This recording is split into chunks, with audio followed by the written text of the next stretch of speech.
It's good? Okay, good morning, everyone. Today's daf is daf Ayin Hey. We're going to pick up in Mirz Hashem on Ayin Daled Amud Beis, 3 lines up. So the Mishnah, we were discussing various karbanos that got mixed up. So the Mishnah discussed that you had kachim bekachim. Let's say you had a min b'mino, so you had 2 forms of kachim that were the same type of karban. So for example, you had 2 carbon chatoses that got mixed up. So what did we say? We said in the Mishnah that the Kohen should bring it, each one for who in other words, he should have in mind whoever the owner is. And we discussed, as Alan raised this question the other day, we talked about the fact that chatas and Pesach, needs to be lishma, but that's considered enough, that as long as he has in mind for the owner, that's considered lishma, even if he doesn't know specifically who the owner is. So the Gemara asks as follows: V'habai smicha, but I have a problem. Karbanos require smicha. And how is he going to do smicha? Because if you don't know who the owner is of each of the karbanos, so the 2 chatases got mixed up, and in other words, if you have 2 karbanos and you want to make smicha, how are you going to know which one to do? So you might ask yourself, well, what's the big deal? So let them each do smicha on both of the animals. So the answer is that we learned before that smicha has to be where he leans b'kol kocho. He leans with all of his strength. So what happens when he leans with all of his strength?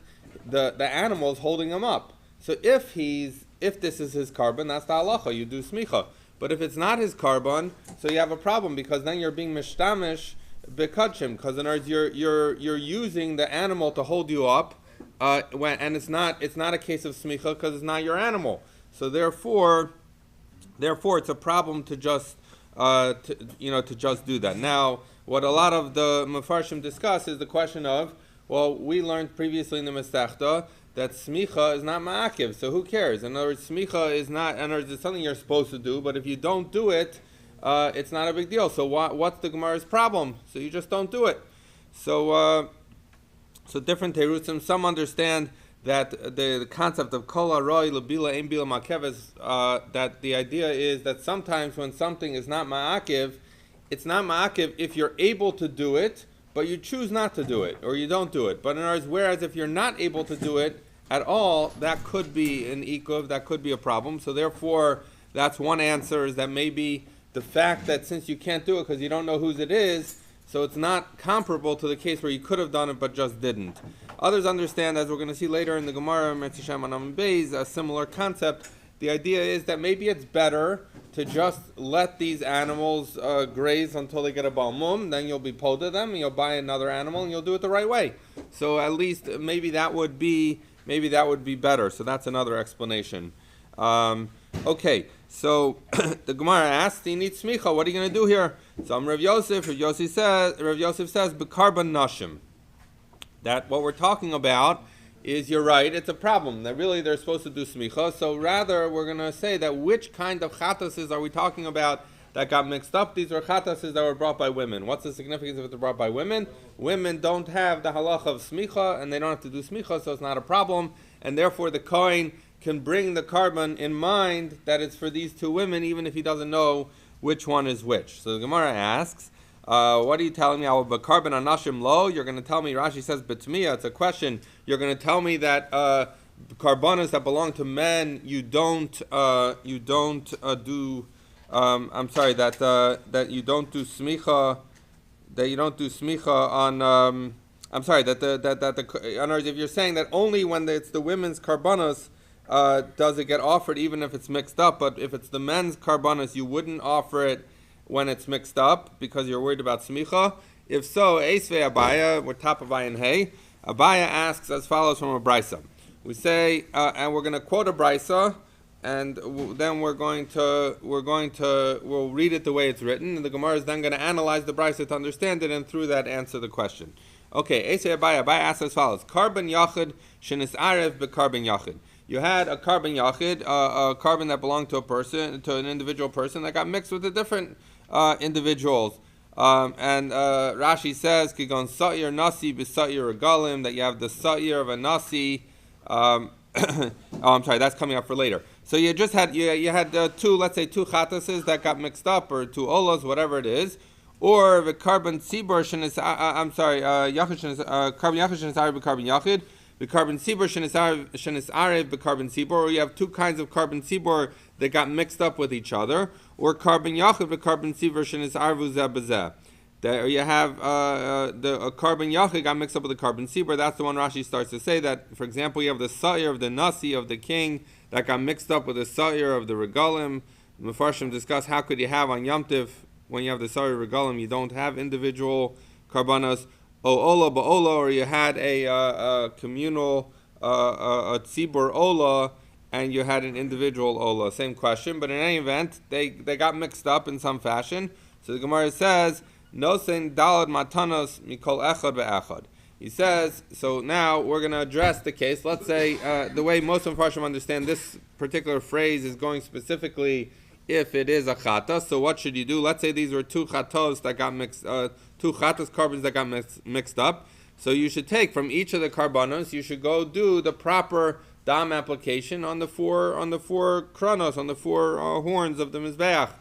V'im nasan matana mikol echad Yatza. He says, and if you just do one matana from each one, and there's ideally you should take each carbon and you should do each chatas and you should do it properly. But if you only do one application per chatas, as we learned, I believe, in the sheet of Beis Hillel earlier in the Masechta, so then that's okay. You're Yatza. Now, v'im nasan arba mikulon Yatza. So, and if okay, so the way the Mefarshim understand this, that this is now going on a carbon ola. So remember, a carbon chatas gets put on the four corners. A carbon ola gets the shtayim shem arba. It gets the application on the two opposite corners, where you do it on the corner of the corner so that it splashes on both sides. So the way we're understanding here is, if we're talking about a carbon ola that needs an application at shtayim shem arba, so it says v'im nasan arba, if you put four mikulan from, in other words, because remember, we're talking about two different carbonos that got mixed up. So if they're olos, so you do, each one gets one corner that covers two, by which you're doing four. So that's what it says. Nasan arba mikulan yatza, then you're yodse, because there is some thought that maybe those are you had to do both corners. So the idea is, no, you could do one corner from each, and that's enough. Okay. So says the Brisa continues. B'medvar mamurim. When did we say this? The concept. When did we say the concept that you should put a matana on all four corners? That applies shenis arvu chayin, where they got mixed up when they were still living, right? So then, therefore, you have individualized karbanos, and each one you should bring the way it should be brought. So if there were two chatas carbons that got mixed up, the Kohen should bring each one the way he would bring a regular carbon chatas. But let's say they got mixed up after they were shechted. What does this mean? The way we're understanding this is, this means that the blood was already combined somehow into one klishare. So you now have these multiple karbanas that are combined. So we say nosin arba matanas mikulan.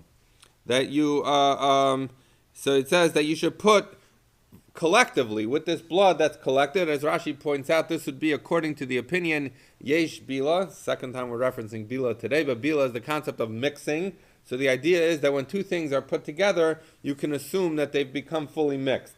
So therefore, when you apply blood from this aggregated keli, the keli that has multiple carbonos in it, you can assume that some blood from each of the animals is making its way onto the mizbeach.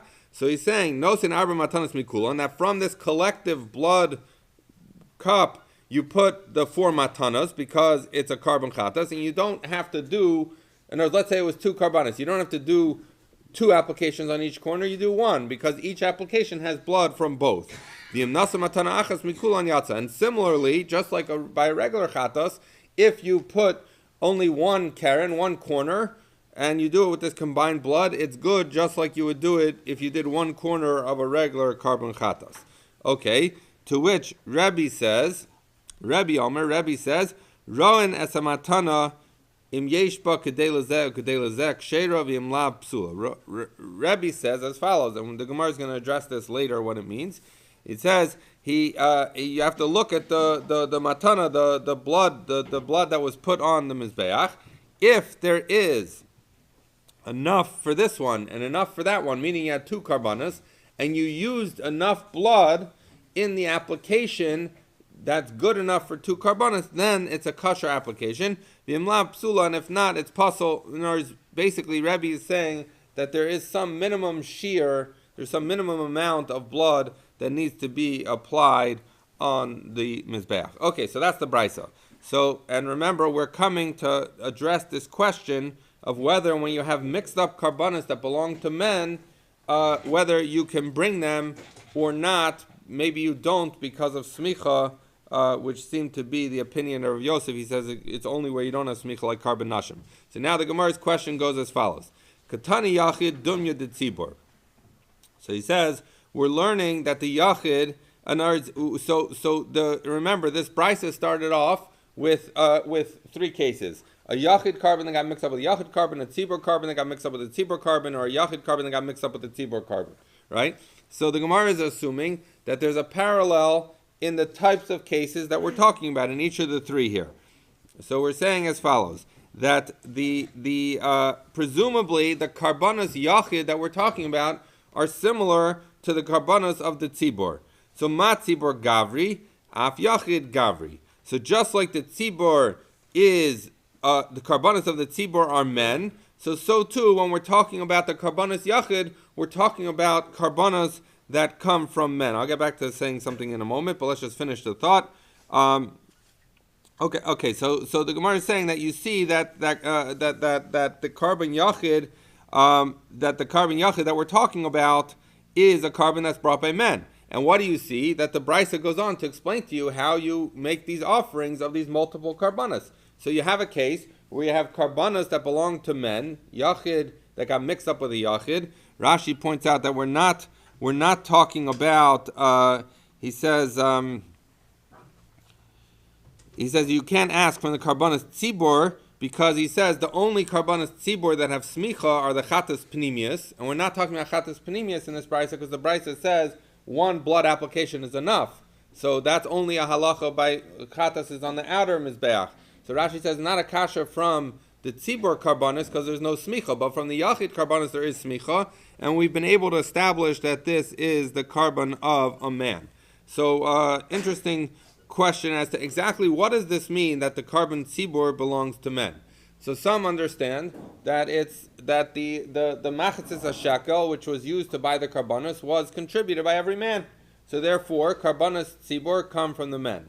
Others understand the question just very simply, is that karbanos tzibor come from men and women, right? So you see that included in karbanos tzibor is karbanos of men. So if you say the yachid is like the tzibor, so there's an element of karbanos of men mixed in, and yet you see that when they get mixed up, karbanos of men, that you do it. So in other words, they're just understanding an application like that. This is actually part of this is the basis of a very interesting and well-known tshuva Rabbi Akiva Eiger about whether women have a chiyuv to daven musaf, which he holds that they don't, because he's saying that you see that the karbanos tzibor, which is what is represented by the carbon musaf, is something that is unique to men, because it says that the tzlach explains that really you have that the reason is because tefillah, even though women aren't mechuyev in tefillah, but the idea is that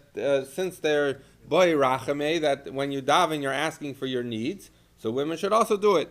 But by tefillas musaf you wouldn't do it because it's not a boy rachameh. But yet the tzlach points out that if a woman wants to do it, that she definitely can, because it's no worse than any mitzvah saseh shazman groma that a woman is not mechuyev in. And what about the fact? So it's an interesting question that generally there's machlokas between the Shulchan Aruch and the Rambam on the one hand, and the Ramah on the other hand, about whether a woman makes a bracha when she does something that she's not mechuyev in a mitzvah saseh, because the issue is she says asher kedishanu b'mitzvosav v'tzivanu, and we're commanded. So brachos is an issue. So for example, by You see it today by Sfardim that women don't make brachas on many things, for example, Sfira or whatever. So how do you make the brachas? So he points out that nowhere in Musaf you do say brachas, but you don't say Asher Kedishanu b'mitzvosav. So he says you can do it, but Rabbi Akiva Eiger's proof that you don't, that a woman, I think in his view a woman wouldn't daven Musaf, is because tzibor is gavri. But in any event, we have this question that from our brisa it seems that that you could have a case where you have karbanos of men that got mixed up, and yet you offer them. And so why did you, Rav Yosef, say that it's only karbanos of women that don't require smicha that can actually get offered by the Kohen? So Amar Rava answered this question of Abaye. He says as follows: V'tizbara hametaratztahi. He says, do you think that the brisa, the way we explained it, is correct? That's the correct explanation or answer of the brisa. He says the Ketani. He says, but I have a problem with the overall brisa. The Ketani b'medvar mamurim. When did we say that you should make four applications for each carbon on the mizbeach? When the brisa said when they got mixed up alive. So the idea is, so then they're each separate, and so when you bring each carbon, you should offer each carbon and put it on the four corners. But asks Rava, avonis shchutin lo. So that implies that if the carbonas have already been shechted, you would not apply dam on each of the corners, right? Because that's the mashmos of the brisa. But he asks, mali chayim, mali shchutin. He said, what difference does it make whether they're alive or they're already shechted? As long as the blood is separated, meaning it's in a separate kli shares, then yes, the brisa discussed what happens if they all got mixed together.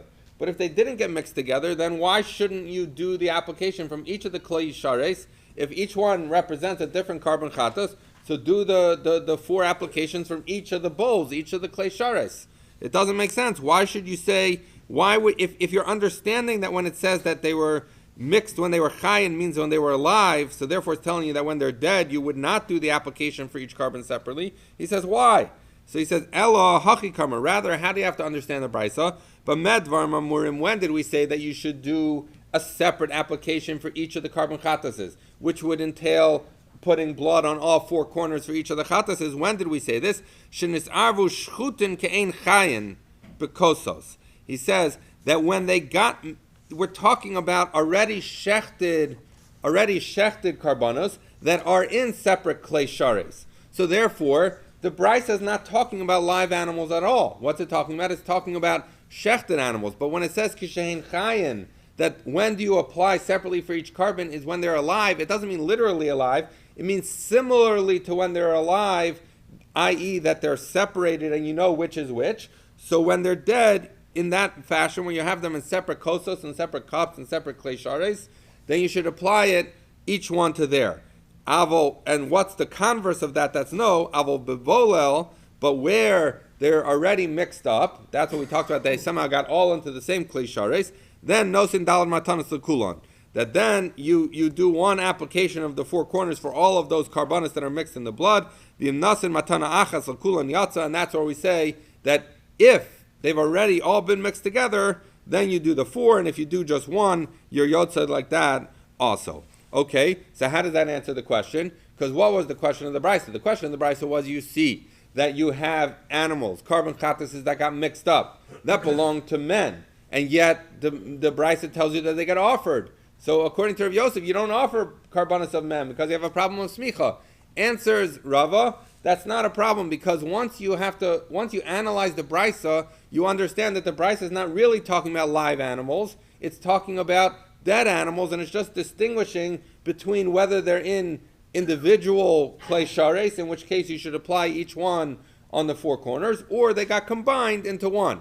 But we're not talking about live animals. So perhaps if live animals that belong to men got mixed up, like Rav Yosef, you would not actually offer them because you have a problem of smicha. So we've answered that challenge to Rav Yosef. Says the Gemara 4 lines up from the bottom, we're quoting from the Brisa, Rebbe Omer Rebbe says, Ro'an esamatana in yeshba kedei lazeh ukedei lazeh ksheira v'imlav psula. So Rebbe said, you have to take a look. In other words, it's true that you can do one application that covers multiple karbanos when the blood has been combined in a single keli in a klei shares, but you have to put enough dam. So Rebbe says you have to go look. You have to look at the matani. You have to look at the application of dam. If there's enough for this and for this, meaning for the two karbanos that were here, did you apply enough dam? Then it's kasher. V'im lav psula, and if not, it's pasul. So the Gemara asks, Umi islay l'Rebbe hai svara? Does Rebbe in fact have this theory that there is a shear to how much blood you need to put on the mizbeach, that you need to be checking, is there enough of the shear? So the Gemara says, V'hatanya, but we learned in a brayso where Rebbe himself said as follows, Amar Rebbe said, L'divrei Rabbi Eliezer, according to the words of Rabbi Eliezer, Amar Beis, he says, Hazah kol shehu mitahares, Hazah eina tzricha shear. So the way Rashi learns, those things go together. He says that a sprinkling of, now what we're talking about here in this, what we're talking about here when we talk about Rabbi Eliezer is going to come later on Daf Pei in this Masechta. So it's talking about, actually not about the zrika, but rather it's talking about the water that was used in the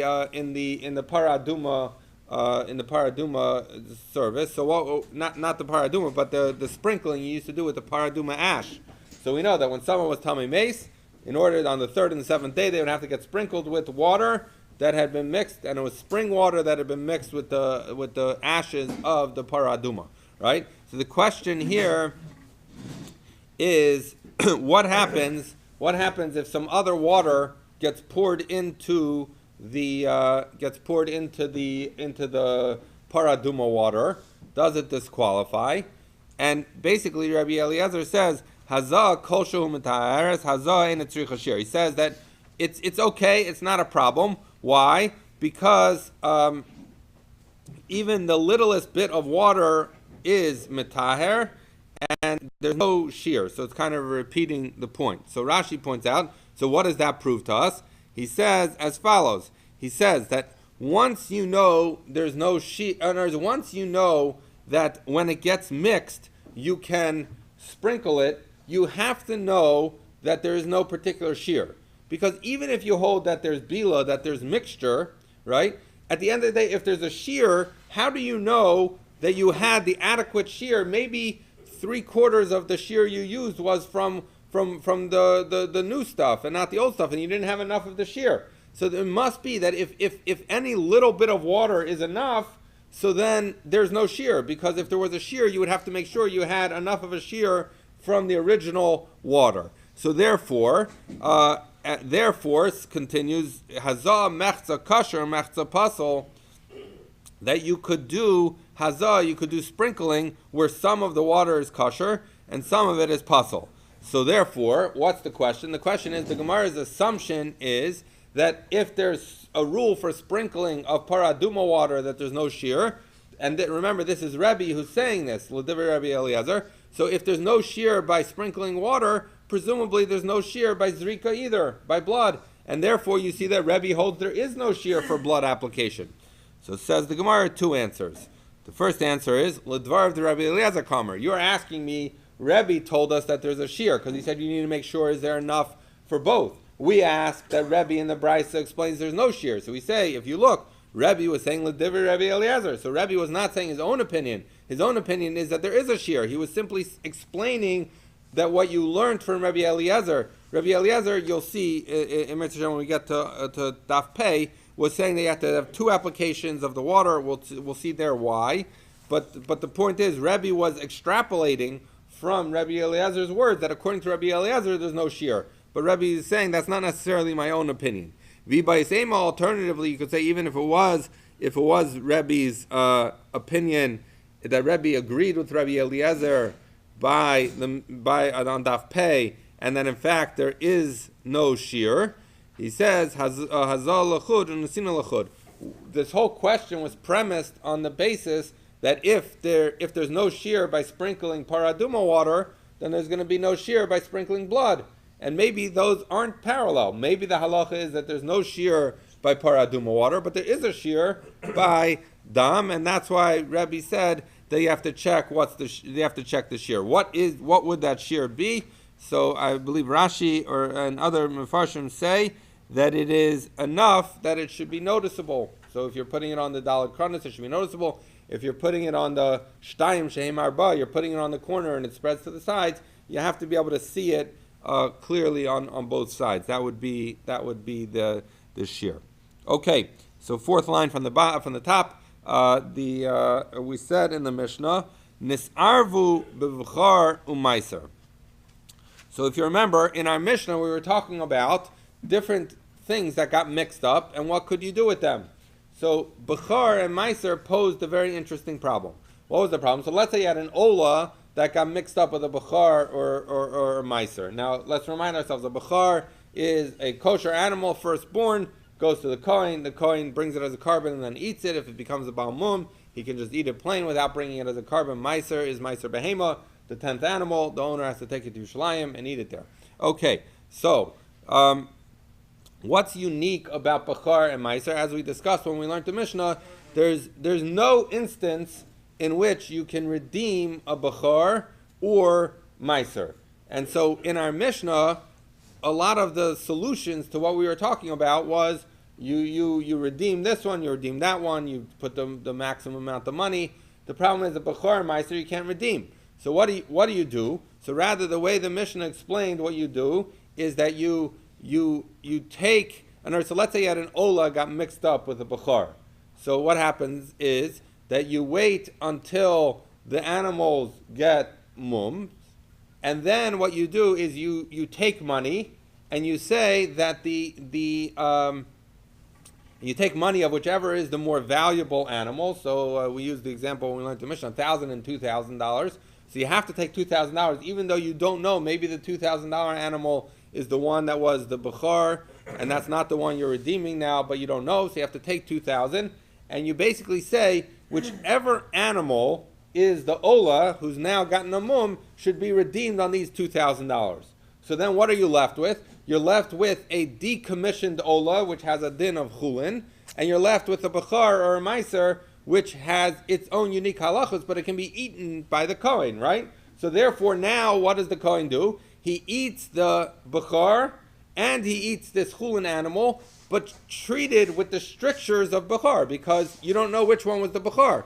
So, for example, as we're going to get into detail now, Bechar has certain halachos. You can't weigh it, you can't sell it in the marketplace, etc. So you have to treat both animals that you're going to eat as if they have the restrictions of a Bechar. Okay, so now we say, Amar Rami Bar Chama.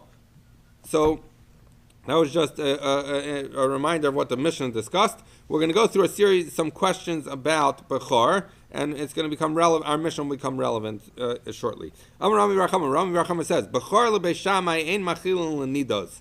So the halacha is that according to Beis Shammai, a Kohen that when they eat the that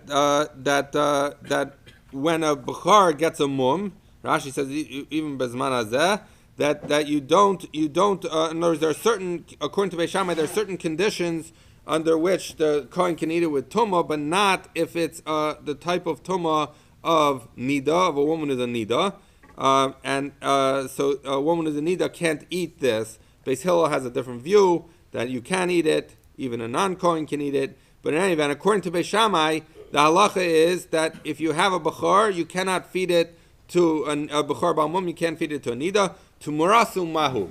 But what would be the halacha if someone did a Tmura of a Bechar?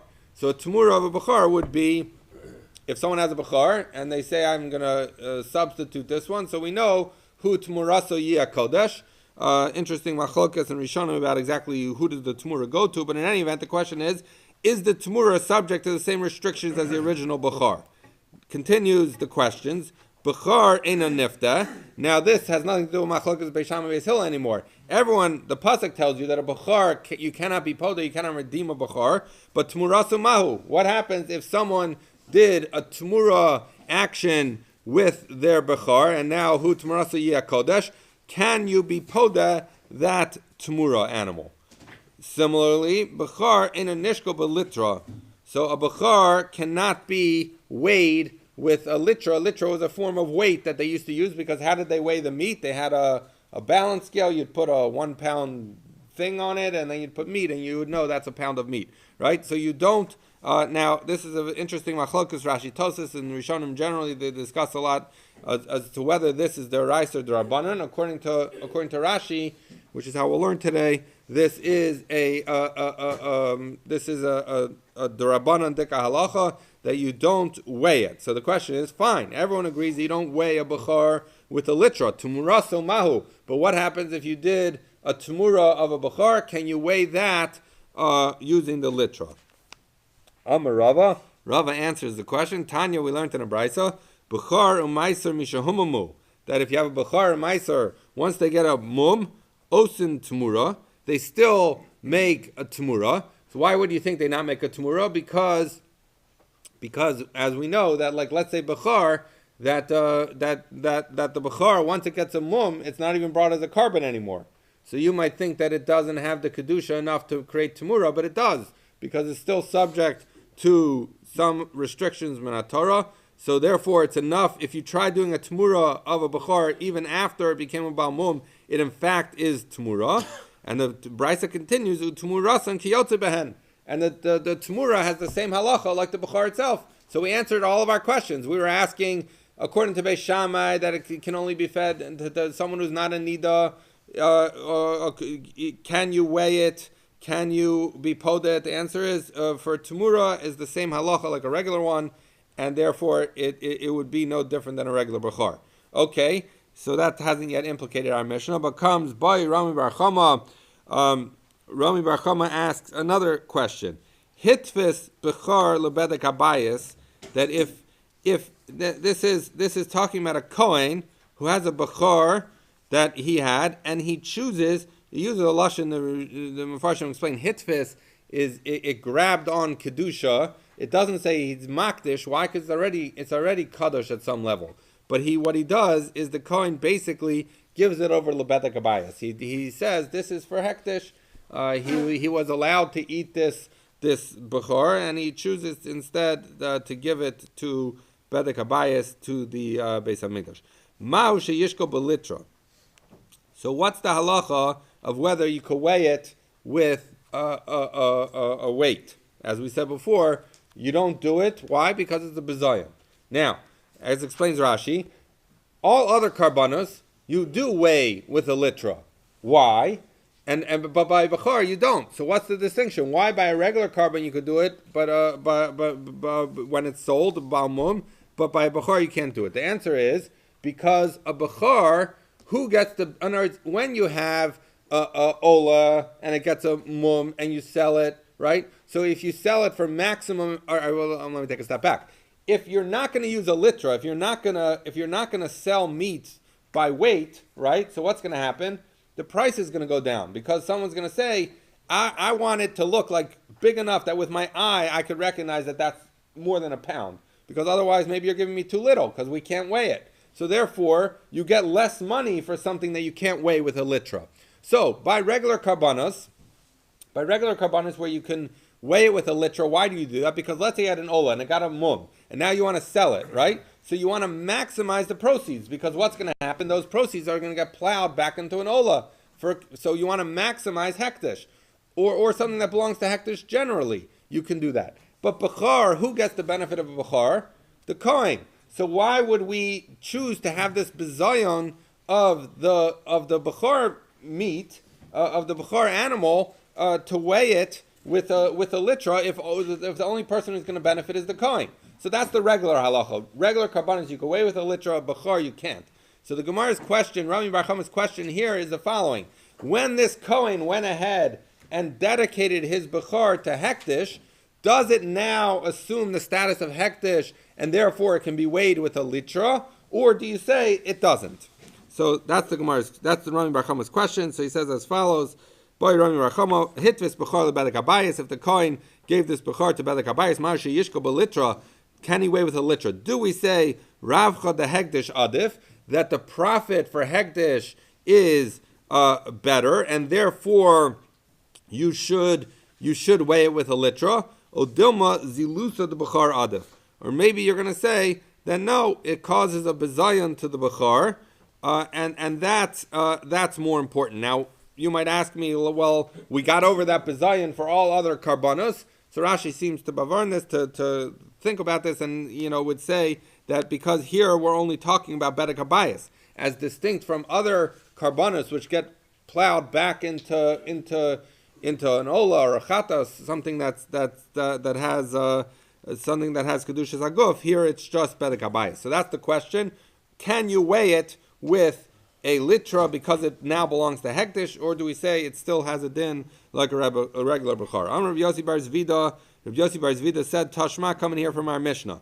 Nisarvu bebechar uvemaiser. So we said that if a carbon, let's say an ola, got mixed up with the bechar or a meiser, yiro achi yistavu, that you should let it graze until it gets a mum, and then we said you take the money, you're poda the money, the guy's left with a bechar and a chulin, a decommissioned ola that's now chulin, right? And what do you do? V'yochlu kibechar u'kamaiser.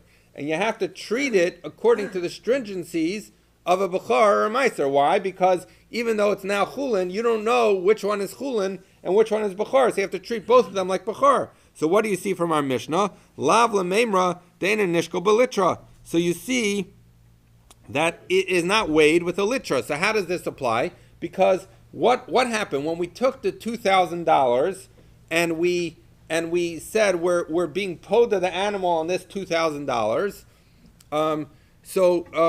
in order to make it chulin, how did we figure out the value of $2,000? If you can't weigh the thing, then you're going to get lower money, right? So therefore, in this case, you're essentially having a case where you're getting lower money for the carbon that you're being poda, because you're treating it like a carbon, like a bechar, and yet you see the Mishnah tells us that you continue to treat it like a bechar. So the Gemara says that should be a raya, that it still retains its bechar status, and you would not use a litra. Okay, Rav Huna Rav Chizkiya Talmidid Rav Yirmiyah Amri. Rav Huna Rav Chizkiya, the Talmid of Rav Yirmiyah, said, "Mi dami, how can you compare our Mishnah to the question of Rami Bar Chama? Are they similar? Hasam shtei kedushos ushnei gufin." He says, in the Mishnah over there, what are you talking about? You have one thing that has kedusha of a. I'm sorry. By the way, if it got mixed up with. Okay, I'm sorry. So you have two kedushas there. Let's say you had an ola and a bechar, and you have two bodies, meaning there's two different animals, and what you're saying is that because you're treating it of the significance of a bechar, because you don't know, so therefore you treat both animals as if it's like a bechar. So you're talking about two separate animals, and your idea would be that you should say that because. So what happens if you treat the animal that you're being poda by weighing it? You're going to end up weighing both animals in order to figure out which one weighs more and is worth more. So what's happening? You're doing a bezayon to a different animal, to the bechar, because you're trying to maximize the value of the decommissioned ola. So you're essentially doing a bezayon to a bechar. But, so therefore, in this case, you're suggesting that a second animal, the actual bechar, should have bezayon in order that hektish should profit on the other one, on the ola, that it should get more money. It should get $2,000 instead of $1,800. So he says that maybe our Mishnah tells us you don't do. But here, where in Rami Bar Chama's question, when you have one animal that became property of hektish, it's shtei kedushas v'guf echad. Yes, you have a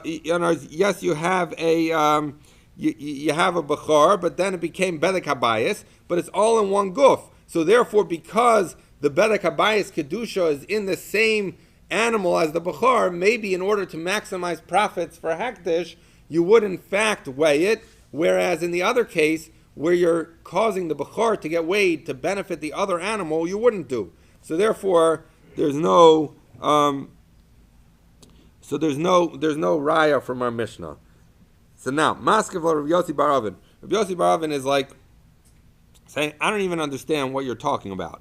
He says, because what's the theory here? He says that ma ilu amar hiftuli bachar.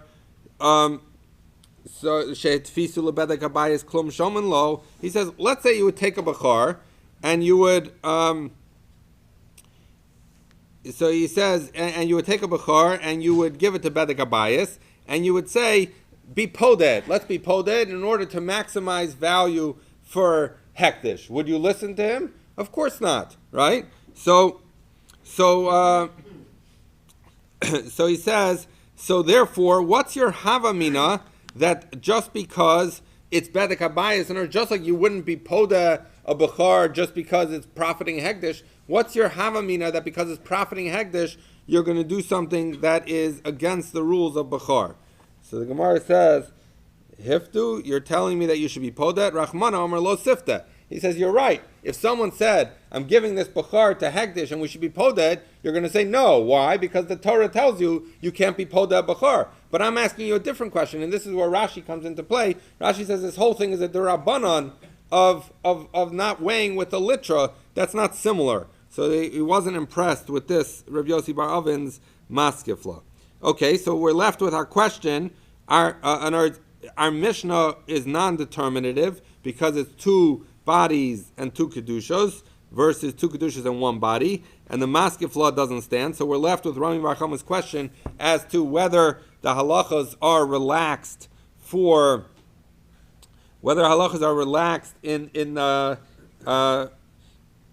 in the case where the Kohen gave it over to bedek habayis. So Elam Rab Ami klum hikna zeh elamasha kanulo. He says, at the end of the day, did the Kohen give to hektish anything other than what he himself owned? The Brisker Rav explains that what's happening here is that when he gives it, when he's matfis the kedusha to bedek habayis, he can't do it because it's really a bachar. It has kedusha already. So rather, what's the Kohen doing? The Kohen is conveying his rights in the bachar to hektish. So what the Gemara is saying is that can he convey anything more than he has? He himself is not allowed to weigh the bachar with a weight. So when he transfers his rights to hektish, hektish is no better than him. So they can't do it. So that's the answer to Rami Bar Chama's question. Is you would not be able to do it, even though the Ravcha, the profit now goes to hektish. It doesn't matter because hektish only gets the rights that the Kohen himself had in it. Okay. So the Gemara said that all animals can get mixed up. It's almost like I said when we learned the Mishnah, it's like practical commentary, except for chatas and asham. So everything else can get mixed up, but not chatas and asham. So the Gemara says, Ma'ishna chatas asham, why can't it get mixed up? The high zachar behind the keva. Because you can never mix up a chatas and asham, because an asham has to be a zachar, and a chatas has to be in a keva. So just check out the gender of the animal and you're good. So they can never really get mixed up. So the Gemara asks, well, wait, why do you say only chatas for asham? He says chatas for ola nami. So he says chatas and ola also needs to be male, and a chatas needs to be female. So therefore, why are you saying only an chatas and asham can't get mixed up? A chatas and ola can't get mixed up either. So the Gemara says ikka sa'ir nasi. So he says no, because a sa'ir, not an ola and a chatas could get mixed up. Why? Because a sa'ir of a nasi, the king's sa'ir, is a he goat. It's male, and therefore it could get mixed up with an ola. So don't tell me that chatas and ola can't get mixed up, because you might have a case of a sa'ir nasi chatas that gets mixed up with the ola. They're both male. Now you should be asking yourself a very simple question. So if there's such a thing as a chatas that's male, i.e. the sa'ir of a nasi, then why did the Mishnah say that you can't mix up an asham and an asham and a chatas? Because maybe the chatas is a male chatas because it's a sa'ir shel nasi. So the Gemara expects that and says, no, it's different there because high sa'ir v'hai tzemer. He says because in the case of an unlike the case of an ola and a chatas, which are the same kind of animal, he says in the case of an asham, and a chatas, he says high sa'ir. This one has hair because the asham is a ram. The high tzemer, and this one, the chatas, it has wool, right? So therefore, you can always tell the difference between a chatas and an asham, even if the chatas you're talking about is a sayir shel nasi, that is male, because you can look at the hair. But a chatas and an ola, even if a chatas and ola, if the chatas is the sayir shel nasi, you could easily mix it up with an ola. That's why our Mishnah didn't say it. Okay, the Gemara says Pesach va'asham nami lo ma'ariv, hai ben shana v'hai ben shtei shanim. He says, wait a second. Maybe we should say that you never mix up. The Mishnah say you can never mix up a Pesach and an asham. Why? Because the Pesach has to be less than a year old, and the asham has to be a 2-year-old. So just look, see how old it is. So the Gemara says, no, because there's an exception. Ika asham nazir v'asham mitzora. That if a nazir becomes tamei, he brings his asham, and a mitzora brings an asham. The asham nazir and asham mitzora are brought as 1 year. So if you were trying to say that a Pesach and Asham, Pesach is always less than a year old, the Asham is always older than a year old, it's not true, because an Asham Nazir and Asham Mitzora, which are exceptions to the rule that Ashamos are generally 2 years old or in their second year, because an Asham Nazir and Asham Mitzora, as Rashi points out, it says the word keves, which generally means less than a year old. So that's one answer, why you would possibly mix up a Pesach and Asham. V'bay Seima, or alternatively, you could say Ika ben Shana demechsi ben shtei shana v'Ika ben shtayim demechsi ben shana. He says the premise of your question was you can always tell the difference between an animal that's less than a year old and an animal that's more than a year old. So you just look at the one that's less than a year old, that's the Pesach, and the one that's more than a year old is the Asham. But who said you could tell the difference? In other words, if it's a little bit close to its first birthday on either side, you're not going to be able to tell the difference. So the Gemara says, so the only one that you know definitively you'll never mix up is chatas and asham. Why? Because the chatas is generally female, the asham is generally male. What about if the chatas is the sayir shel nasi? No problem, because one is a ram with hair and the other is a sheep with wool. Okay, very quickly we'll just do the Mishnah. Asham shenis ariv b'shlamim. So if you had an asham that got mixed up with a shlamim, Rabbi Shimon Omer, so we've talked about before that if you had two types of karbanis get mixed up with how you're podet, but here it's different because an asham and a shlamim have the same way that the dam is applied. So Rabbi Shimon Omer shneim yishchatu b'tzafon v'yochlu kechomer shebehen. That you should shech both of them in the north, because the asham needs to be shechted in the north. The shlamim does not need to be, but it can be. So therefore, shech both of them in the north, and you just keep the restrictions of an asham, which is that you have to eat it within 1 day and 1 night. You have to eat it kacheh kadeshim, but there's no problem with treating the shlamim like an asham. So just offer them both up. Don't mess with waiting till they get a mum, etc. Amru lo, they said to him, no, ein mevi'in kachim lebeis hapsul. He says, no, because you're causing a problem here. Because what happens if you're going to bring a shlamim, and if you're going to offer the shlamim, but you're going to treat it like an asham, and maybe it's going to actually stay over to the second day. So if it was really a shlamim, that was fine. But what are you doing? Because you're treating it with the strictures of an asham, you're going to send it to the beis hapsul, and to the disqualified area, and we don't want to do that. So therefore, better that you should wait for it to get a mum. This I referenced earlier with the idea that some people had with why, even though smicha is not ma'akiv, I'm sorry, because we talked about why. When we talked before about the fact that you might be better to just wait until it gets a mum. So this was the idea that you see that sometimes it's better just wait till it gets a mum and don't bring yourself into trouble. Okay, says the Mishnah continuing this. Let's